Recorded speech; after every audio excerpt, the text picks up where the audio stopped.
Bismillahirrahmanirrahim. Assalamualaikum warahmatullahi wabarakatuh. Perkenalkan, nama saya Ivan Fernanda Prayoga dengan NIM 1103204035. Di sini saya akan mempresentasikan beberapa model machine learning yang nanti akan kita lakukan. Nah, di sini saya menggunakan dataset GPU benchmark. Bisa diklik untuk datasetnya di sini. Nanti untuk link Google Colab-nya akan saya paparkan di deskripsi YouTube ini. Nah, ini untuk datasetnya itu namanya GPU underscore specs underscore physics.csv. Nah, di sini juga ada beberapa kolom, ada manufaktur, product name, release year, mem size, dan sebagainya. Ini terdiri juga dari 16 kolom. Nah, dataset GPU benchmark ini yaitu sekumpulan hasil testing informasi lebih lanjut tentang performa GPU. Dapat dilihat pada dataset benchmark GPU yang mencakup data-data pengujian, performa, berbagai video card atau kartu grafis. Nah, ini untuk datasetnya bisa di-download di Kaggle ini. Nah, saya menggunakan model clustering K-means. Nah, apa sih model clustering K-means ini? Yaitu salah satu algoritma clustering yang umum digunakan dalam analisis data dan machine learning. Tujuannya adalah mengelompokkan data ke dalam beberapa kelompok atau cluster berdasarkan kesamaan fitur dan meminimalkan varian dalam setiap kelompok dan memaksimalkan varian antara kelompok. Algoritma ini bekerja dengan cara mengelompokkan data ke dalam kelompok berdasarkan jarak antara titik data. Nah, di sini langsung saja kita ke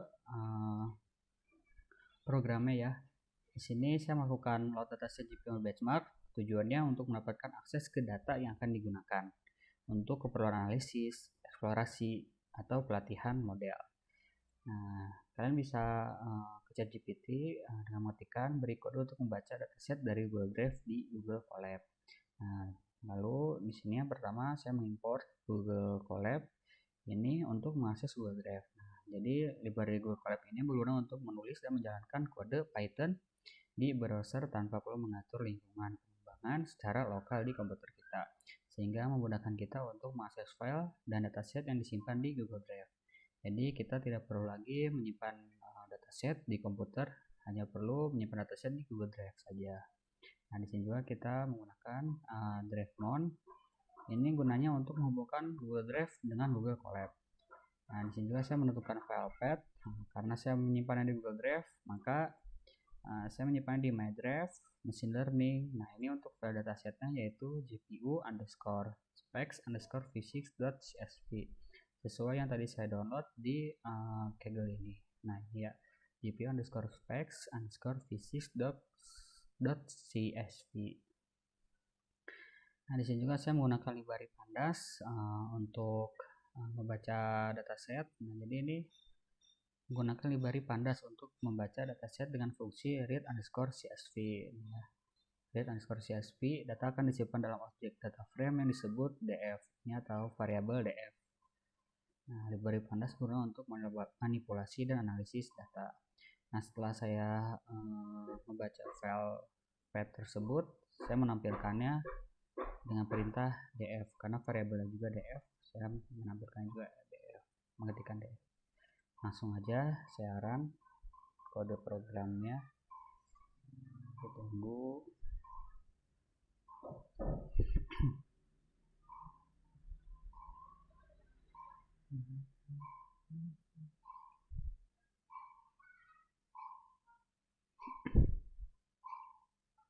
Nah, sini kita perlu connect dulu ke Google Drive. Kita pilih akunnya.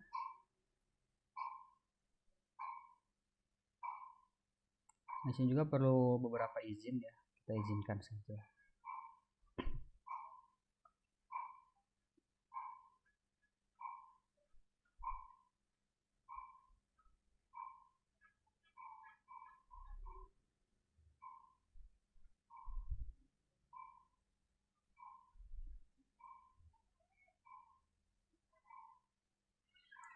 Nah, ini udah muncul outputnya. Itu outputnya kita kan menampilkan data tadi ya. Nah, ini ada menampilkan data frame dari dataset kita, yaitu GPU underscore specs underscore physics.csv. Nah, di sini terdiri dari 2889 baris dan 16 kolom. Nah, ini untuk penjelaskan kolomnya itu saya akan menjelaskan beberapa saja, yaitu ada manufaktur, ini pabrikan, itu menunjukkan nama perusahaan atau pabrikan yang memproduksi kartu grafis tersebut. Lalu ada produk name atau nama produk, ini nama atau model dari kartu grafis tersebut. Lalu ada release year, itu tahun rilis, menunjukkan tahun di mana kartu grafis tersebut dirilis atau diluncurkan ke pasar. Lalu ada mem size atau memory size, itu ukuran memori, menyatakan kapasitas total memori yang dimiliki oleh kartu grafis. Lalu ada mem bus width atau memori bus width. Ini lebar bus memori, itu ini merupakan lebar bus data yang digunakan untuk menghubungkan GPU dengan memori, diukur dalam bit.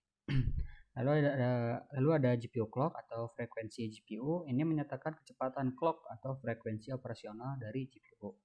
Lalu ada mem clock atau memory clock, ini frekuensi memori.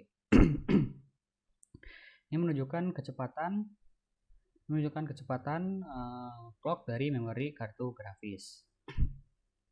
Lalu ada di sini juga saya melakukan EDA atau exploratory data analysis. Nah, ini tujuannya untuk membantu analisis data atau penelitian, memahami struktur distribusi dan pola yang mungkin ada dalam data. Nah, serta mengidentifikasi hubungan antara variabel. Nah, di sini kalian bisa ketikkan di ChatGPT, beri kode untuk melakukan exploratory data analysis serta beri penjelasan tentang model tersebut. Nah, jadi dalam EDA ini kita menggunakan visualisasi dan statistik deskriptif untuk memahami dataset yang akan kita analisis. Dengan memahami karakteristik dataset, kita dapat mengidentifikasi pola, anomali, dan hubungan antara variabel. Hal ini membantu kita dalam pemrosesan data lebih lanjut, pemilihan fitur, dan pemodelan. Nah, di sini saya menggunakan library Matplotlib. Itu adalah salah satu library populer dalam bahasa pemrograman Python yang digunakan untuk membuat visualisasi data. Nah, di sini juga saya menampilkan informasi tentang dataset itu dengan df.info. Nah, jadi langsung aja kita run ya programnya. Nah, di sini ada beberapa informasi tentang dataset. Jadi output ini melihat informasi umum tentang dataset. Ada jumlah baris dan kolom, ada nama kolom dan tipe data, lalu ada jumlah nilai non null. Nah, jadi di jumlah baris dan kolom ini output akan memberikan informasi tentang jumlah baris dan kolom dalam data frame. Terlihat ya, jadi ada barisnya berapa dan kolomnya totalnya ada berapa. Dan jadi langsung aja kita ke melihat beberapa baris pertama dari dataset. Nah, ini menampilkan 5 baris dari dataset. Lalu kita melihat statistik deskriptif dengan df.describe, kita run kodenya. Nah, jadi outputnya mendapatkan statistik deskriptif dari kolom-kolom numerik dalam dataset, seperti jumlah, rata-rata, standar deviasi, nilai minimum, kuartil, dan nilai maksimum. Nah, jadi ada count, ini count. Ini jumlah total data non-null pada setiap kolom, lalu ada mean, itu rata-rata, lalu ada STD atau standar deviasi, lalu ada min, minimum, ini nilai minimum dalam setiap kolom yaitu nilai terendah, lalu ada kuartil pertama, kuartil kedua, dan kuartil ketiga. Lalu ada max, ini nilai max di dalam setiap kolom yang nilainya tertinggi. Tuh. Lalu di sini saya memeriksa data yang hilang pada setiap kolom. Nah, dengan perintah kalian bisa ke ChatGPT beri kode untuk memeriksa jumlah data yang hilang dalam setiap kolom. Nah, di sini ada beberapa data yang hilang di setiap kolom. Terutama ada release year, itu ada 44 data yang hilang. Lalu ada memory size ada 412, lalu ada mem bus width ada 412, dan sebagainya. Lalu di sini saya menghapus baris yang tadi datanya hilang itu pada kolom release year, GPU clock, dan memory clock, karena di sini nanti yang akan kita pakai untuk visualisasi. Nah, langsung aja kita run kodenya. Nah, sudah keren. itu akan menghapus baris dengan nilaian pada kolom tertentu, ya ini kolom release year, GPU clock, dan memory clock. Langsung aja ke data visualization. Ini adalah representasi grafis dari informasi dan data menggunakan elemen visual seperti grafik, diagram, dan peta. Tujuan utamanya adalah untuk membantu memahami pola, tren, dan hubungan dalam data dengan cara yang lebih intuitif dan mudah dicerna. Nah, langsung aja kita di sini visualisasi datanya menggunakan metode elbow. Nah, jadi kalian bisa klik aja ke ChatGPT, beri kode untuk implementasi metode elbow dalam menentukan jumlah cluster pada kolom yang tadi saya itu ya release year, GPU clock, memory clock dengan melakukan iterasi untuk jumlah cluster 1 sampai 10. Nah, jadi metode elbow ini digunakan untuk menentukan jumlah cluster optimal dalam analisis cluster. Dalam metode ini, variasi yang dijelaskan oleh cluster diplot sebagai fungsi dari jumlah cluster. Variasi ini biasanya diukur sebagai jumlah kuadrat jarak dari setiap titik data ke pusat cluster terdekat. Di sini menggunakan library scalar.cluster. Nah, ini fungsinya digunakan untuk memanfaatkan fungsionalitas algoritma K-means yang sudah tersedia dalam scikit-learn untuk melakukan analisis clustering pada data kita dengan mudah dan efisien. Nah, di sini yang pertama tadi udah library, terus mengambil kolom yang akan digunakan untuk clustering, yang tadi ya research, GPU clock, dan memory clock. Lalu ini membuat array SSE atau sum of squared error untuk berbagai jumlah cluster K dari 1 hingga 10. Ini range-nya. Nah, lalu membuat plot elbow method. Membuat plot metode elbow. Langsung aja di run.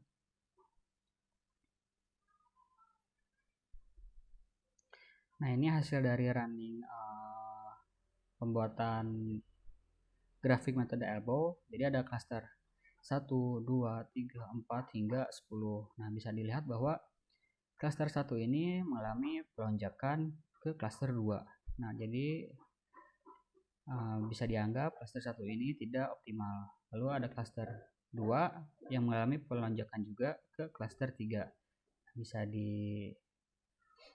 Bisa disimpulkan bahwa ini juga tidak optimal.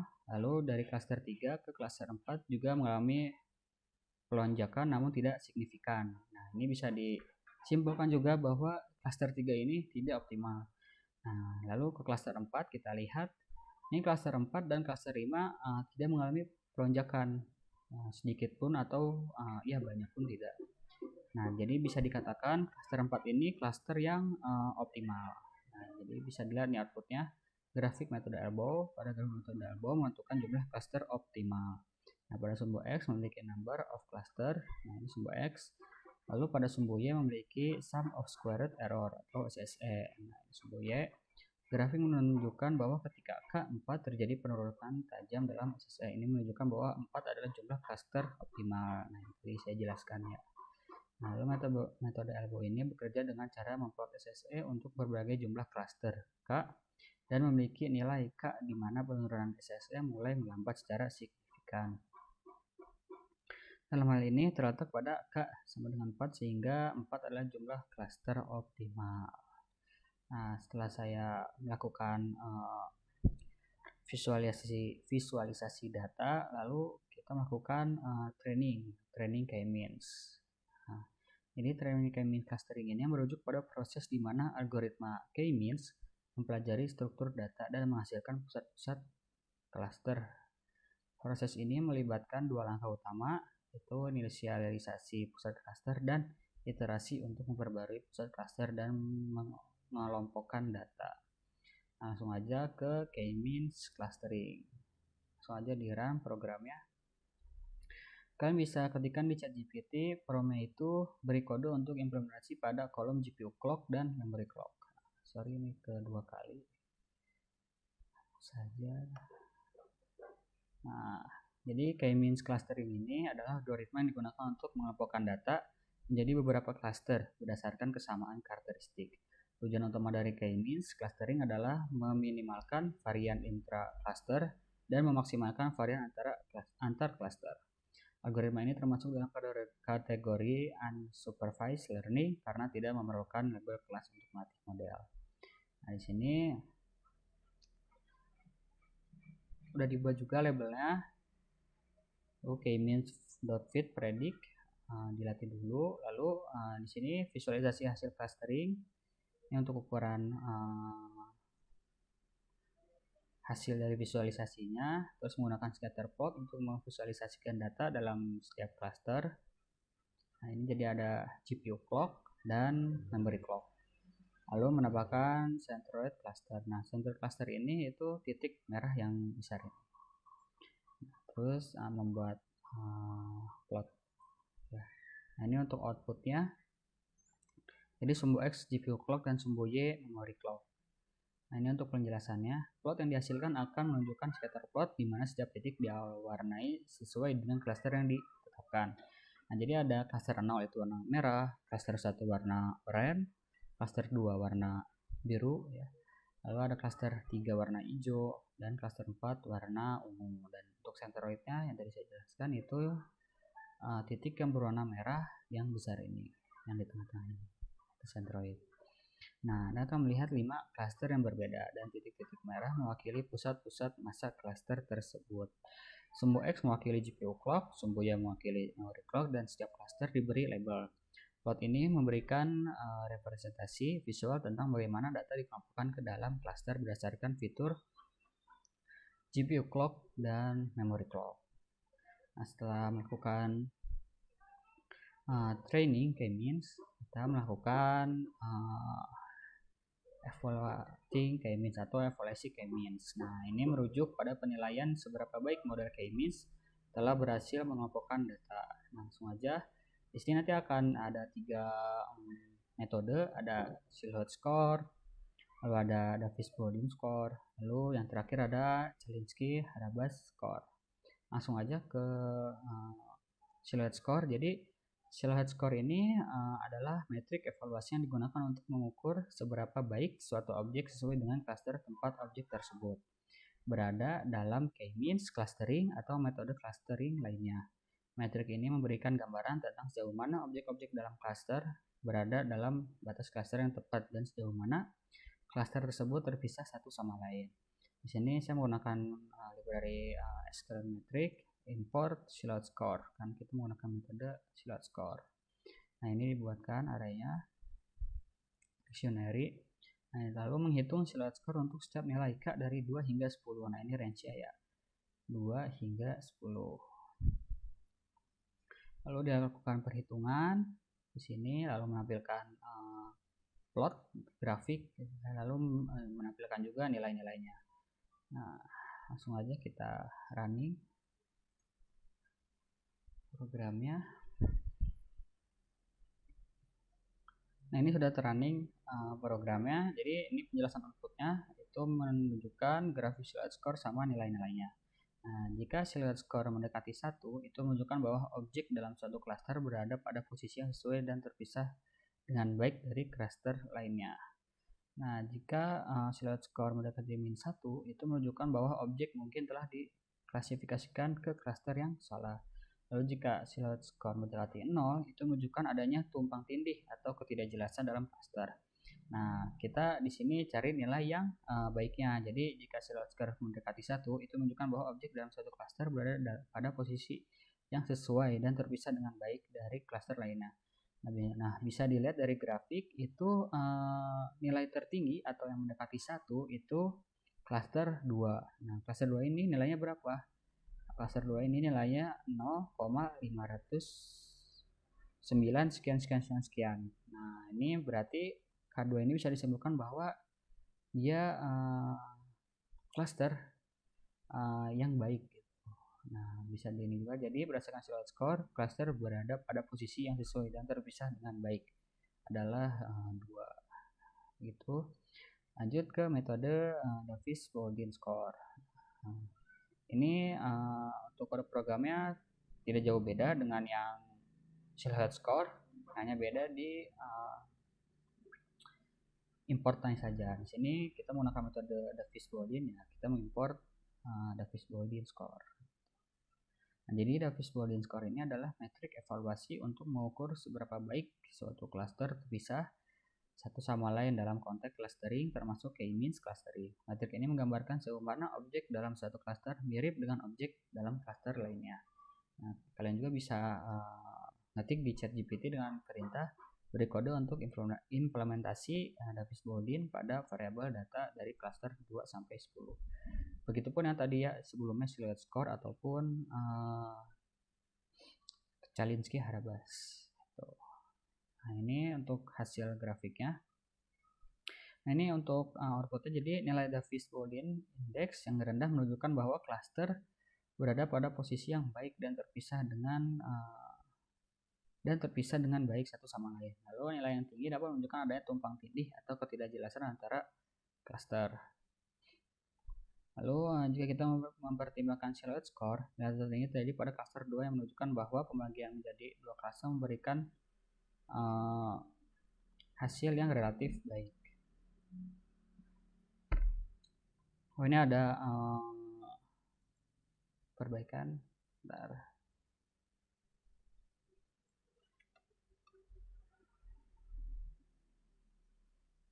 Nah, jadi bisa dilihat bahwa nilai yang terbaik itu nilai yang terendah. Bisa dilihat bahwa nilai terendah itu jatuh pada cluster 3 gitu. Nah, ini nilai yang baik. Lalu kita lanjut ke model selanjutnya yaitu Chalinsky-Harabas score. Jadi kalian bisa ketikkan juga yang tadi beri kode untuk implementasi Chalinsky-Harabas pada variabel data dari cluster 2 sampai 10. Nah, kita lanjut saja running programnya. Jadi Chalinsky-Harabas score ini juga dikenal sebagai variansi rasio criterion adalah metode. Nah, jadi Chalinsky-Harabas score juga dikenal sebagai variance rasio criterion adalah metrik evaluasi untuk mengukur kualitas clustering dalam konteks algoritma clustering seperti K-means.